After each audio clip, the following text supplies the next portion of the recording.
Hi guys, तो कैसे हैं आप लोग। आज हम आपके लिए फिर साइंस की एक क्लास लेके आए हैं जिसमें इलेक्ट्रिक विद्युत चैप्टर से 20 क्वेश्चन लेके आए हैं। लगभग वो भी इम्पोर्टेंट आए हुए क्वेश्चन है हर कंपटीशन में, जैसे एसएससी, रेलवे, बैंकिंग में भी आ जाते हैं, एयरफोर्स, नेवी में तो आते ही आते हैं, एनडीएम भी आ जाते हैं क्वेश्चन। देखते हैं जैसे कि पहला क्वेश्चन रखा हुआ है। पहला क्वेश्चन कह रहा है कि तड़ित चालक बनाए जाते हैं। विकल्प दे दिया पहला नंबर लोहे के, और दूसरा दिया है एल्युमिनियम के, और तीसरा दे दिया दोस्तों तांबे के, चौथा दिया इस्पात के। तो दोस्तों जो तड़ित चालक जो होते हैं दोस्तों, वो तांबे के बनाए जाते हैं। तो इसका आंसर क्या हो जाएगा, इसका नंबर तीसरा नंबर सही हो जाएगा इसका आंसर। ठीक है दोस्तों, तो अगला क्वेश्चन देखते हैं। अगला क्वेश्चन क्या है दोस्तों, जो हम 20 क्वेश्चन लेके आते हैं आपको साइंस के, तो आपको जितने क्वेश्चन आए करें तो आप कमेंट में ज़रूर बताया करिए। कहीं डाउट हुआ करे कहीं क्वेश्चन में, किसी भी क्वेश्चन में, तो कमेंट में ज़रूर बताया करिएगा। ठीक है दोस्तों, जैसे कि अगला क्वेश्चन दिया है कि तड़ित चालक का आविष्कार किसने किया था। तड़ित चालक जो होता है उसका आविष्कार किसने किया था। पहला विकल्प दे दिया है कि ग्राहम बेल ने, दूसरा दिया है कि लॉर्ड लिस्टर ने, और तीसरा दिया है कि बेंजामिन फ्रैंकलिन ने, और चौथा दिया आइंस्टीन ने। दोस्तों इसका जो आविष्कार किया है, तड़ित चालक का आविष्कार तीसरे नंबर ने किया है, बेंजामिन फ्रैंकलिन ने किया है। ठीक है दोस्तों, इसका तीसरा नंबर सही हो जाएगा। इसी प्रकार अगला क्वेश्चन देखते हैं कि अगला क्वेश्चन क्या है। अगला क्वेश्चन स्क्रीन पे आ चुका है, जैसे कह रहा है कि तड़ित चालक बनाए जाते हैं, वही क्वेश्चन रिपीट हो गया, इसका तीसरा नंबर सही है। अगला क्वेश्चन देखते हैं। अगला क्वेश्चन रखा कि नीचे कथन ए तथा कारण आर दिए गए हैं, अध्ययन करके सही उत्तर नीचे दिए गए गुटों को से चुनिए। ठीक, कथन पहला दिया है कि तड़ित चालक इस्पातों को नष्ट होने से बचाते हैं, और कारण जो कह रहा है, ये कह रहा है कि ये आवेश को पृथ्वी तक भेज देते हैं। ठीक है दोस्तों, तो इसका पहला विकल्प जो दिया हुआ है वो कह रहा है कि ए और आर दोनों सही, और आर ए का सही स्पष्टीकरण है। ठीक है, क्वेश्चन को 1, 2 या कम से कम 3 बार पढ़ा करिए ताकि आपको एग्जैक्ट समझ में आए कि क्वेश्चन है क्या है। अगला कह रहा है कि ए और आर दोनों सही हैं, परंतु आर ए का स्पष्टीकरण नहीं है। ठीक है दोस्तों, और तीसरा जो कह रहा है वो कह रहा है कि ए सही है परंतु आर गलत है, और चौथा जो दे दिया है वो कह रहा है कि ए गलत है किंतु आर सही है। तो दोस्तों अपने अनुसार बताते जाइए कमेंट में कि आपके अनुसार कौन सा सही है इसका। हमारे अनुसार इसका पहला नंबर सही। ठीक है ना दोस्तों, पहला नंबर इसका सही हो जाएगा, क्योंकि इसमें दिया है कि तड़ित चालक जो होते हैं इस्पातों को नष्ट होने से बचाते हैं, और ये दूसरा रीजन भी इसी का रीजन है कि ये आवेश को पृथ्वी तक भेज देते हैं। ठीक है, अगला क्वेश्चन देखते हैं कि अगला क्वेश्चन क्या है। अगला क्वेश्चन दिया है दोस्तों कि विद्युत बल्ब का तंतु धारा प्रवाहित करने से चमकने लगता है, परंतु तंतु में धारा ले जाने वाले तार नहीं चमकते हैं, इसका कारण है। रीजन पूछ रहा है इसमें भी। इसका पहला विकल्प दिया है कि तंतु में तारों की अपेक्षा अधिक धारा बहती है, और दूसरा जो दे दिया है वो कह रहा है तंतु का प्रतिरोध तारों की अपेक्षा कम होता है, और तीसरा दिया दोस्तों कि तंतु का प्रतिरोध तारों की अपेक्षा अधिक होता है, और चौथा दे दिया है कि धारा प्रवाहित करने से केवल टंगस्टन धातु ही चमकती है। इसका आंसर जो दोस्तों हो जाएगा, इसका तंतु का प्रतिरोध तारों की अपेक्षा कम होता है। ठीक है ना, तंतु का प्रतिरोध जो होता है तारों की अपेक्षा कम होता है, तो इसका दूसरा नंबर सही हो जाएगा। ठीक है दोस्तों, आप लोग भी कहीं कन्फ्यूजन हुआ करे तो ज़रूर पूछ लिया करिए। देखते हैं अगला क्वेश्चन क्या हो जाएगा दोस्तों। अगला क्वेश्चन दिया है, कह रहा है कि निम्नलिखित अधातुओं में कौन सा एक विद्युत का मंद चालक नहीं है, मंद चालक नहीं है। पहला दिया है दोस्तों सल्फर, दूसरा दिया है सिलीनियम, तीसरा दे दिया है ब्रोमीन, चौथा दिया है फास्फोरस। तो दोस्तों इसका आंसर जो हो जाएगा, इसका भी बी नंबर हो जाएगा, सिलीनियम। ठीक है दोस्तों, अगला क्वेश्चन देखते हैं कि अगला क्वेश्चन क्या है। अगला है कि निम्नलिखित धातुओं में से कौन सा एक विद्युत का मंद चालक नहीं है, वही क्वेश्चन आ चुका है, तो इसका बी नंबर सही है। ठीक है दोस्तों, अगला दिया है, कह रहा है सूक्ष्म सेल बैटरी में निम्नलिखित में से किनका विद्युत अपघट्टों के रूप में प्रयोग किया जाता है। ठीक है दोस्तों, जैसे कि पहला नंबर विकल्प दिया है कि अमोनिया क्लोराइड और जिंक क्लोराइड।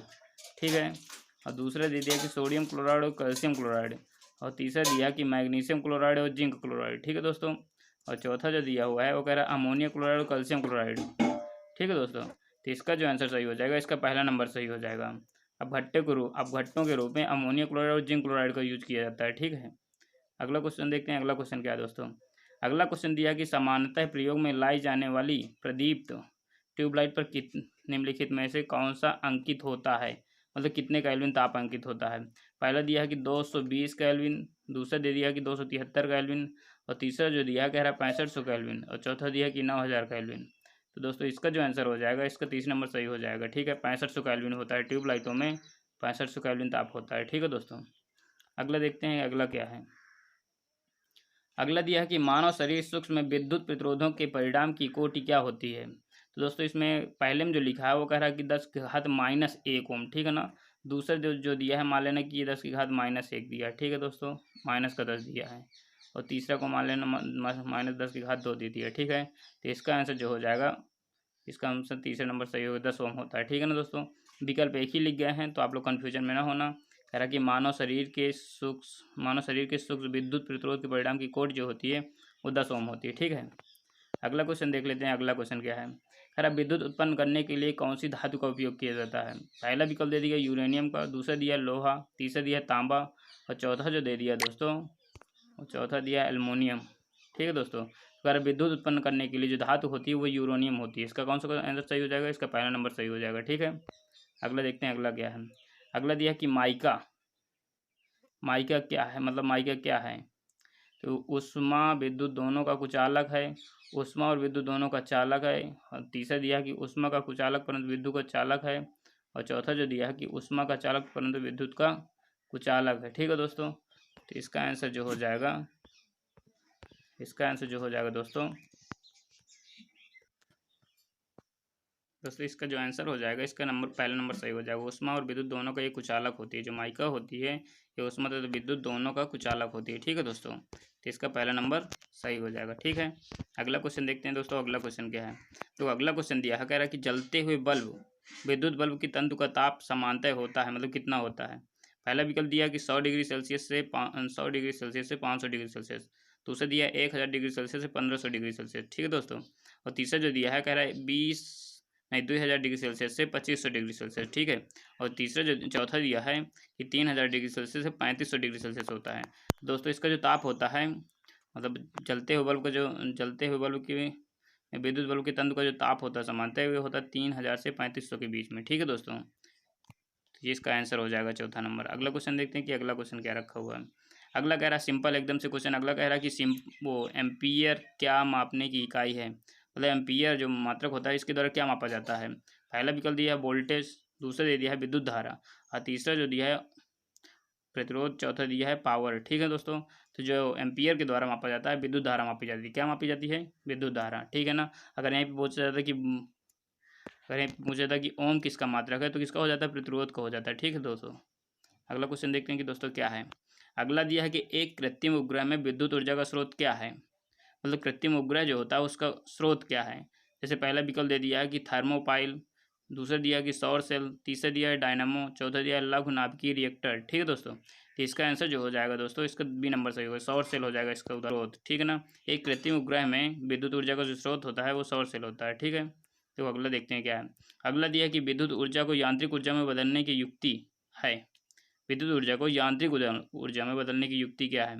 डायनामो है पहला विकल्प दिया, दूसरा दिया है दोस्तों ट्रांसफार्मर, और जो तीसरा दिया है विद्युत मोटर, चौथा दिया है इंडक्टर, ठीक है दोस्तों। तो इसका जो आंसर हो जाएगा, इसका आंसर हो जाएगा सी नंबर, विद्युत मोटर। क्या हो जाएगा, विद्युत मोटर जो होती है वो विद्युत ऊर्जा को यांत्रिक ऊर्जा में बदल देती है। कहे में विद्युत ऊर्जा को यांत्रिक ऊर्जा में। आप लोग अपने नोट्स कोई भी कापी छोटी सी बना लीजिएगा, ये साइंस के क्वेश्चन लिखते जाइए, लगभग ये इंपॉर्टेंट क्वेश्चन है, हर कहीं पूछ लिए जाते हैं, ठीक ना दोस्तों। अगला देखते हैं क्या है। अगला दिया है कि रासायनिक ऊर्जा को विद्युत ऊर्जा में रूपांतरित करता है। देखो सिंपल है, रासायनिक ऊर्जा को विद्युत ऊर्जा में। पहला दे दिया विकल्प इलेक्ट्रोलाइसिस द्वारा, दूसरा दिया है प्रकाश संश्लेषण द्वारा, तीसरा दिया है श्वसन द्वारा, और चौथा जो दिया है कह रहा है उस वेदन द्वारा। तो इसका जो आंसर हो जाएगा दोस्तों, इसका पहला नंबर सही हो जाएगा, ठीक है, इलेक्ट्रोलाइसिस द्वारा। अगला देखते हैं कि अगला क्या है। अगला जो दिया है कि एकीकृत परिपथ में उपयुक्त अर्धचालक चिप निम्न में किसकी बनी होती है। पहला दिया है कि कैल्शियम द्वारा, और दूसरा जो दे दिया दोस्तों कार्बन द्वारा, तीसरा दिया है सिलिकॉन द्वारा, चौथा दिया है जिरकॉन द्वारा। तो इसका आंसर जो हो जाएगा दोस्तों, जो चिप बनी होती है वो सिलिकॉन की बनी होती है, सिलिकॉन की। तो इसका आंसर जो हो जाएगा तीसरा नंबर सही हो जाएगा, ठीक है दोस्तों। कहते हैं ना कि जो अर्धचालक चिप बनी होती है वो सिलिकॉन की बनी होती है, ठीक है। अगला देखते हैं। अगला कह रहा है कि प्रत्यावर्ती धारा में, मतलब एसी को डीसी में बदलने में परिवर्तित करने की युक्ति को कहते हैं, क्या कहते हैं, इन्वर्टर कहते हैं, या रेक्टिफायर कहते हैं, या ट्रांसफर कहते हैं, ट्रांसफार्मर कहते हैं, या ट्रांसमीटर कहते हैं, ठीक है दोस्तों। तो इसका आंसर जो हो जाएगा, इसका बी नंबर सही हो जाएगा, रेक्टिफायर कहते हैं। जो प्रत्यावर्ती धारा को देश धारा में बदलता है उसे रेक्टिफायर कहते हैं, ठीक है दोस्तों। देखो अगला क्वेश्चन क्या है, देख लेते हैं अगला क्वेश्चन क्या है। अगला क्वेश्चन दिया है कि ट्रांसफार्म प्रयुक्त होते हैं, ठीक है। तो जैसे कि पहला नंबर विकल्प दिया है कि एसी को डीसी बदलने में, और डीसी को एसी में बदलने में दूसरा दे दिया, और तीसरा जो दिया कह रहा है डीसी को उपचयन करने में, और चौथा दे दिया कि एसी वोल्टेज को उपचयन या अपचयन करने में। एसी डीसी का मतलब क्या है दोस्तों, यहाँ पे एसी जो है अल्टरनेटिंग करंट है और जो डीसी है वो डायरेक्ट करंट, ठीक है ना दोस्तों। तो इसका जो आंसर हो जाएगा ये चौथा नंबर आंसर सही हो जाएगा। एसी वोल्टेज का उपचयन या अपचयन करने में किया जाता है, तो इसका चौथा नंबर सही हो जाएगा, ठीक है दोस्तों। अगर यहाँ पे क्वेश्चन आ जाता है कि ट्रांसफार्मर जो होता है किसके सिद्धांत पे कार्य करता है, तो इसका आंसर हो जाएगा अननोन प्रेरण। क्या होता है दोस्तों, अननोन प्रेरण। ये भी इंपॉर्टेंट है, आप लोग लिख ही लीजिएगा नोट्स में, अननोन प्रेरण के सिद्धांत पे कार्य करता है, ठीक है दोस्तों। अगला क्वेश्चन जो दिया है अंतिम ये क्वेश्चन हमारी क्लास का, ये कह रहा है कि प्रतिदीप्त नली में सर्वाधिक समानतः प्रयोग होने वाली वस्तु है। प्रदीप्त में सोडियम ऑक्साइड तथा आर्गन, दूसरा दे दिया सोडियम तथा नियान, और तीसरा दिया पारा वाष्प तथा आर्गन, और चौथा जो दोस्तों दिया है मर्क्यूरियस ऑक्साइड तथा नियोन, ठीक ना। तो इसका जो आंसर हो जाएगा दोस्तों, इसका आंसर हो जाएगा ये तीसरा नंबर आंसर सही हो जाएगा, पारा वाष्प तथा आर्गन, ठीक है दोस्तों। ये क्वेश्चन हम 20 लेख क्वेश्चन लाए थे, आप लोग इनको मन से पढ़िएगा और खासकर अपने नोट्स में लिखते जाएगा जो आपको इंपॉर्टेंट, लगभग ये क्वेश्चन सभी इंपॉर्टेंट, ठीक है ना। इलेक्ट्रिक से हैं, आते हैं ज़्यादा से ज़्यादा क्वेश्चन है कंपटीशन में, ठीक है दोस्तों। तो आपको वीडियो पसंद आए तो लाइक कर लेना, और अगर इसी तरह आपको वीडियो चाहिए हो तो चैनल को सब्सक्राइब कर लीजिएगा, ठीक है दोस्तों। तो आज की क्लास यहीं तक रखते हैं।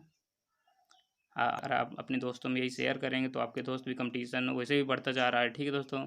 तो आपके दोस्तों को भी कुछ ना कुछ भला होगा, उन्हें भी कुछ ना कुछ मिलेगा, कुछ ना कुछ तो ज़रूर मिलेगा, ठीक है दोस्तों। तो आज की क्लास यहीं तक रखते हैं, बाय दोस्तों।